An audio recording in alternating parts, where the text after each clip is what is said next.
আমার আব্বাজেরা, আমার মায়েরা, আমার ভাইরা গো, এক শিকারী আপনার হরিণ ধরার জন্য রাস্তার মধ্যে বাবা জাল বিছিয়ে রেখেছে।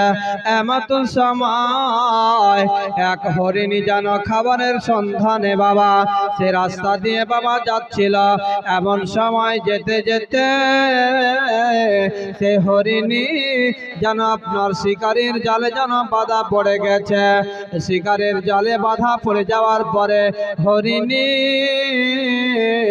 বারবার করে ছুটার চেষ্টা করছে, কিন্তু কোনো মতে বাবা ছুটতে পারে না। সেই সময় আমার দয়ার নবী, মায়ার নবী মুস্তাফা সাল্লাল্লাহু আলাইহি ওয়াসাল্লাম বাবা সেই রাস্তা ধরে আমার দয়ার নবী যাচ্ছিল। এমত হরিণী মহান আল্লাহ পাকের দরবারে দোয়া করছে, রব্বুল আলামিন আমার জবানটাকে খুলে দাও গো আল্লাহ, আমার মনের কথাগুলো যেন আমি দয়ার নবী, মায়ার নবীকে বলতে পারে। আমার আল্লাহ বলে, হরিণী রে ঠিক আছে, আমার বন্ধুকে বলে দে মনের কথাগুলো।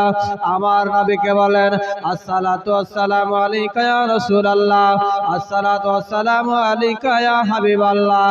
নবী গো, ইয়া রাসূলুল্লাহ, ইয়া হাবিবাল্লাহ, নবী গো আমি খাবারের সন্ধানে রাস্তা দিয়ে যাচ্ছিলাম গো নবী। ইয়া রাসূলুল্লাহ, ইয়া হাবিবাল্লাহ, নবী গো আমি খাবারের সন্ধানে এই রাস্তা দিয়ে যাচ্ছিলাম। এমত সময় আমি এই শিকারীর জালে বাধা পড়ে গেছি গো। ইয়া রাসূলুল্লাহ, ইয়া হাবিবাল্লাহ, নবী গো আমার ছোট ছোট দুইটা বাচ্চা আছে, আমার বাচ্চাগুলো অনাহারে আছে গো নবী।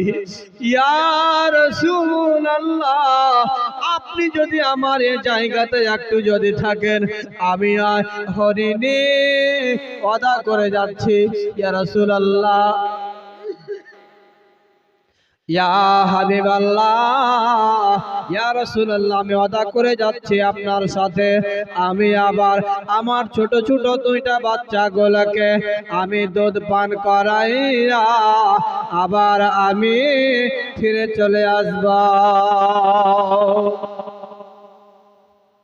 আমার দয়ার নবী, মায়ার নবী মুস্তাফা বললেন, হরিণীরা যাও, তোমার বাচ্চাগুলোকে তুমি দুধ পান করিয়ে আবার এই জায়গাতে ফিরে আসো। আমার মায়েরা, আমার ভাইরা, আমার মায়েরা গো, আমরা মুসলমান হয়ে নবীকে চিনতে না পারলে, নবীকে মানতে না পারলেও জঙ্গলের হরিণীরা অবশ্যই আমার দয়ার নবী, মায়ার নবীকে চিনেছেন। আমার আব্বাজিরা, আপনাদের ধারণা কি, আপনাদের বিশ্বাস কি বলেন তো? সেই হরিণী আবার তার বাচ্চাগুলোকে দুধ পান করে আমার নবীর কাছে আসবে কি আসবে না? অবশ্যই আসবে।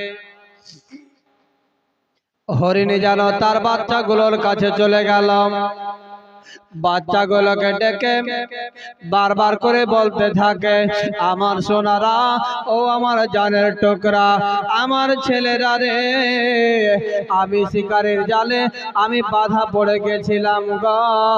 এসরে বাচ্চারা, জন্মের মতো তোরা দুধ পান করে রে, আর হয়তো তোরা দুধ পান করতে পাবে না, আর হয়তো কোনোদিন মা ডাকা তোরা ডাকতে পাবে না, তোরা মা বলে আর কোনোদিন আমাকে ডাকতে পাবে না।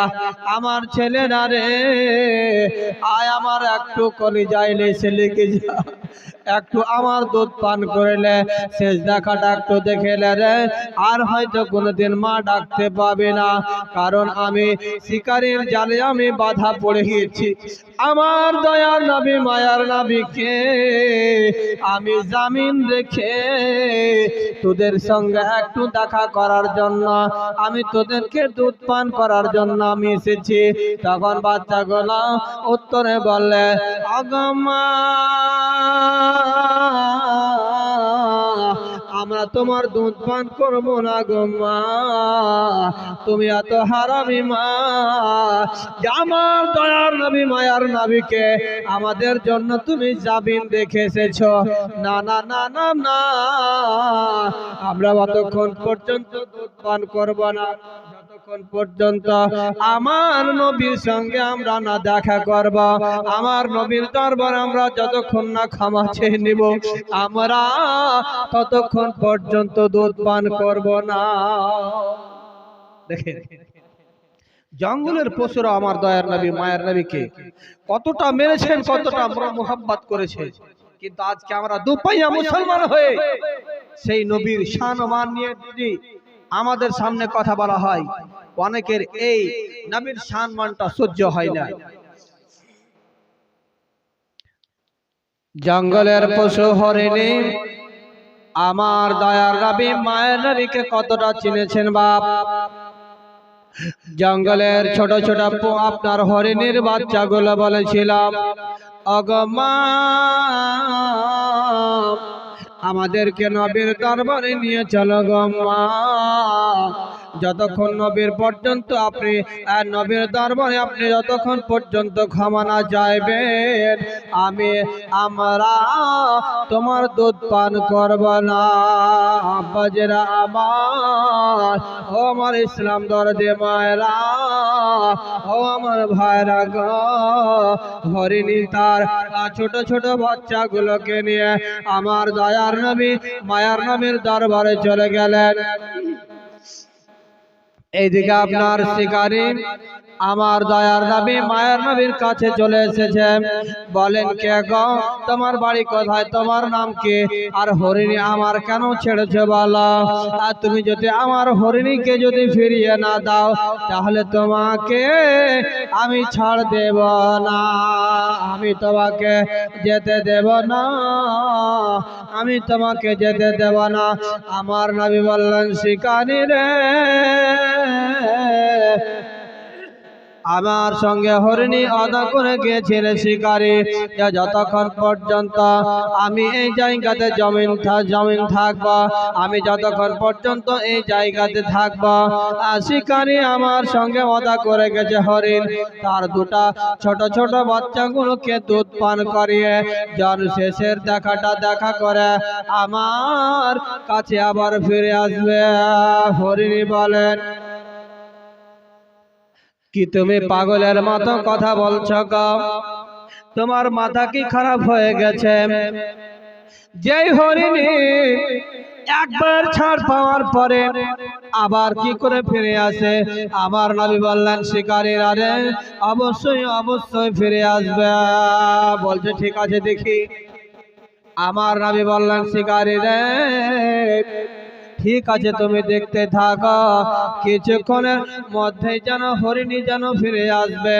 আমার বাবারা, ও আমার মায়েরা, আমার ভাইরা গো, হরিণী যে হরিণীকে আমার নবী দয়ার নবী মায়ার নবী ছেড়েছিল, সে হরিণী তার বাচ্চাগুলোকে সঙ্গে করে নিয়ে আমরা আল্লাহর নবীর দরবারে চলে আসছে।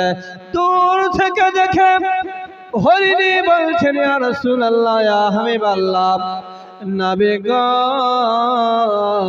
ইয়া রাসূলুল্লাহ, ইয়া হাবিবাল্লাহ, ইয়া রাসূলুল্লাহ, আমাকে মাফ করবেন, আমাকে ক্ষমা করে দেবেন।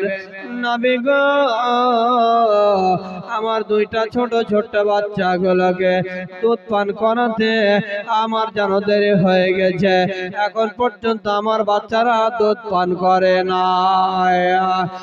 আমার আব্বাজিরা, আমার ভাইরা, যখন হরিণী তার দুইটা বাচ্চাগুলোকে সঙ্গে করে আমার নবীর দরবারে যেন চলে আসলো, যেমন আসা গো, তখন সেই হরিণী জানো আপনার শিকারী আমার নবীর দরবারে যেন উঠিয়ে পড়ে গেলেন। বলেন, ইয়া রাসূলুল্লাহ, ইয়া হাবিবাল্লাহ গো, আমাকে ওই হরিণীর আর দরকার নাই। নবী গো, যে হরিণী ছাড় পাওয়ার পরে জনাবে মুস্তাফার কথাতে আবার ফিরে আসে, আমার ওই হরিণীর আর দরকার নাই গো নবী, আমাকে কালমা পড়িয়া মুসলমান করে নেন। সকলে পড়ুন লা ইলাহা ইল্লাল্লাহ, লা ইলাহা ইল্লাল্লাহ, লা ইলাহা ইল্লাল্লাহু মুহাম্মাদুর রাসূলুল্লাহ সাল্লাল্লাহু আলাইহি ওয়াসাল্লাম। শিকারী বলল, নবী গো, আমাকে ওই হরিণীর আর দরকার নাই গো নবী। ওই নবীর কথাতে একটা হরিণী ছাড় পাওয়ার পরে তার বাচ্চাগুলোকে আবার নিয়ে আসতে পারে, আমার ওই হরিণীর দরকার নাই। নবী গো, আপনি আমাকে কালমা পড়িয়ে নিজের দলে নিয়ে নেন, আমার ওই হরিণীর দরকার নাই, আমার হরিণওয়ালার দরকার আছে। তখন বাবাজি আমার